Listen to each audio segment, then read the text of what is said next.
Hey, I'm Malcolm Hadley here at Cane Creek, and today I'm going to show you how to change the air volume in your DBAir shock.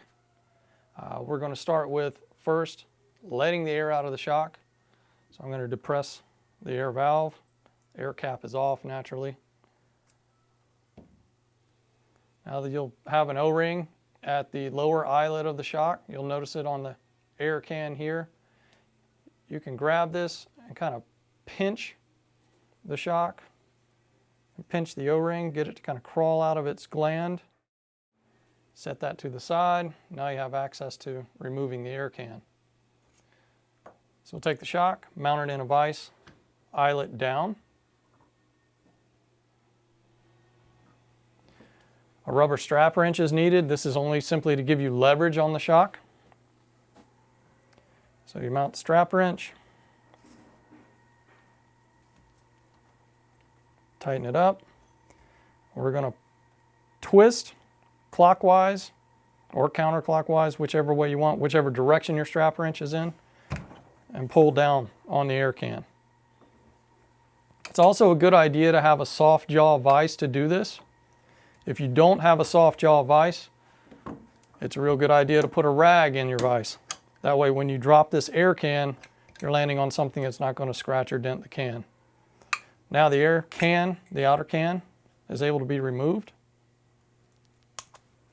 Pulling it off. Set that to the side. Now you have one O-ring at the lower end of the eyelet and another O-ring at the upper end of the shock of the air can itself. At this point, we're going to remove one more O-ring, which is down at the eyelet. For this, the dental pick comes in handy. Sometimes you don't need to remove this, but I like to get it out of the way anyway. Now we're going to take our air volume reduction sleeve, get this on the shock, crawl this over the can, slide that all the way forward. Makes it a little easier to assemble the shock. Now we'll go back and remount this O-ring. This O-ring goes in the upper gland, not the one closest to the eyelet. It's also a good time to take some shock lube. We use a Slick Honey here. Lube this O-ring continuously. Go back and lube the other O-ring. It just helps you get the air can back on. It's a little bit easier to deal with. I like to work that in. Now you're going to reinstall the air can. The air can's air valve is going to point towards the cylinder head of the shock or the reservoir end.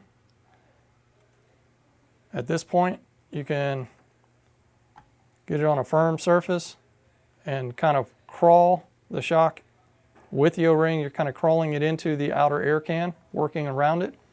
I'm going to move this over to a more firm surface here. And what you're doing is making sure that O-ring doesn't pop out of the gland. So I just kind of work it around. Everything looks good. I don't have an O-ring poking out of either side. So now I can get to the point where I get to the end of it. And now we're going to pull the air can back up towards the reservoir. This is where your strap wrench is going to come in handy. Tighten it up in the vise. Now you're going to be pulling up, so you want to make sure the vise is tight.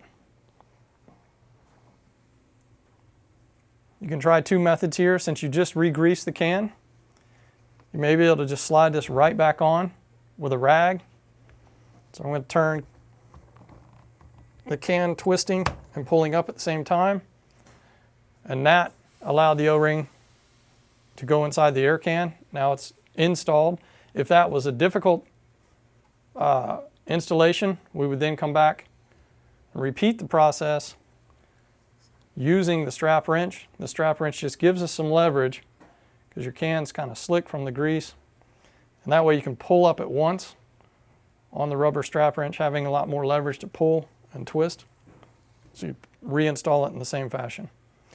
Now at this point, you can clock your air can fairly easy because all the grease is on the O-rings. On a shock that's had air in it, it's more difficult to do this by hand, so you'll need to use the strap wrench. So if you know the orientation of where your air valve needs to be, left or right side of the bike, either at say 2 o'clock or 10 o'clock, if you're looking at a clock, this air valve now can be turned simply by hand because it's greased.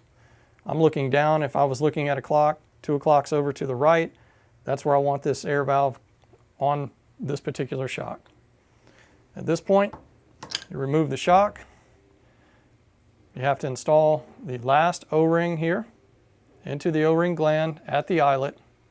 This is keeping the air can in place. So when you inflate the air can, this expands and trapping the air can from sliding off the shock or having any kind of accident. So there you have it. You've installed your volume adjustment sleeve and you're ready to ride.